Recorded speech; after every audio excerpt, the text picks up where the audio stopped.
Have you ever wondered how history can turn on a dime?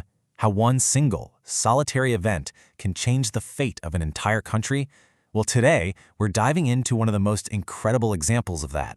A shipwreck that didn't just sink a boat, it sank a kingdom and completely rewrote the future of England. Take a look at this guy. This is King Henry I. He was a powerful, successful king, a man at the top of his game. But after one specific night, one tragedy, the story goes that he was so overcome with grief, he literally never smiled again for the rest of his life. So that's the big question, right? What on earth could happen that would not only crush a king's spirit, but also throw his perfectly stable nation into absolute chaos? The answer involves a party, a prince, and one terrible, terrible mistake. Now, to really get why this disaster was such a bombshell, you have to understand what the world looked like just before it happened. Under King Henry I, England was doing pretty well. It was peaceful, it was stable, he was a strong ruler, and he had a rock-solid plan for what came next. And this was his plan. Or rather, he was the plan. William Adelin, the king's son. This young man was the absolute center of England's future. He wasn't just another prince, he was the whole shebang. I mean, look at how much was riding on this one kid. He was Henry's only legitimate son. His survival meant everything. It meant a smooth handover of power, no wars, no fighting. It meant peace. In the 12th century, having a guaranteed male heir wasn't just a nice-to-have, it was the ultimate insurance policy for your kingdom. And then, it all came crashing down. On the night of November 25th, 1120, decades of careful planning, all of it gone.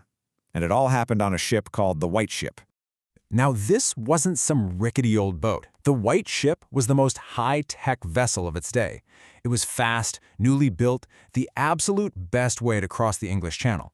It was supposed to be the safest ride home from Normandy you could possibly get. So how did the safest ship become a death trap?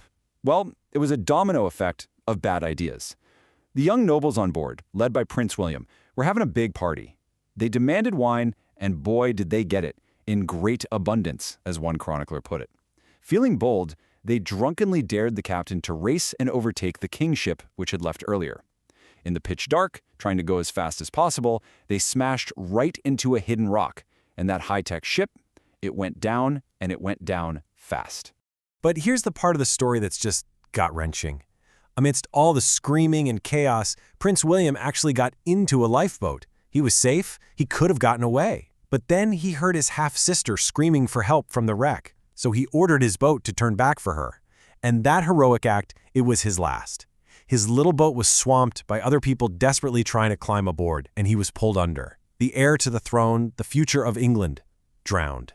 And this contrast just says it all, doesn't it? You go from a wild party at sea to a heartbroken king on land, whose entire future is now at the bottom of the ocean. They say when the ship's captain learned that the prince hadn't made it, he just let go of the wreckage and drowned himself rather than have to face the king. Let's just pause to think about the human cost here. There were around 300 people on that ship. And it wasn't just the prince, it was the next generation of the entire Anglo-Norman elite. The king's other children, powerful earls, countless knights. A huge chunk of the kingdom's leadership was on that boat. So, out of those 300 people, out of all that nobility and power, how many survived the night? One. Just one person, a butcher from Rouen, who supposedly only survived because his thick sheepskin coat kept him from freezing to death as he clung to a piece of the mast all night. Everyone else was gone. This sinking itself was a horrific tragedy, of course. But the political tsunami it unleashed would batter England for decades to come, leading to a period of complete and utter chaos. Here's the bottom line.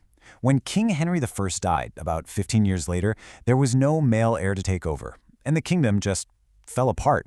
It kicked off a period that historians now call, very appropriately, the anarchy. We're talking about almost 20 years of brutal civil war over who should be on the throne. And these were the two people at the center of the fight. On one side, you had Matilda, Henry's only legitimate child left. He made all his barons swear they'd support her, but a lot of them just couldn't stomach the idea of a queen. So, on the other side, you have Stephen of Blois, the king's nephew. As soon as Henry died, Stephen raced to London, grabbed the crown, and the whole country split in two, starting a horrifyingly bloody war. And it all goes back to that one night on the White Ship. Now you might be thinking, okay, that's a wild story, but it happened a long, long time ago. But the thing is, this story is so powerful, so dramatic, that it's still making waves in our culture today. I mean, seriously, its influence is everywhere. If you've ever read Ken Follett's massive bestseller, The Pillars of the Earth, the entire plot is set in motion by the sinking of the White Ship. It's also the historical backdrop for the famous Brother Could Fail detective novels. It's inspired poems and dozens of other books. It's one of those stories we just can't stop telling, because it's the perfect example of how one single moment can change everything. Which leaves us with this final question. What really happened that night? Was it just a tragic, stupid accident caused by a bunch of arrogant young men and too much wine? Or was it something else? Some medieval writers saw it as an act of God, punishing the sinners on board. And there are even theories out there, which you'll see in some novels, that it wasn't an accident at all, that it was sabotage, a political hit job. We'll probably never know for sure, but the story is a chilling reminder of just how fragile power and history itself can really be.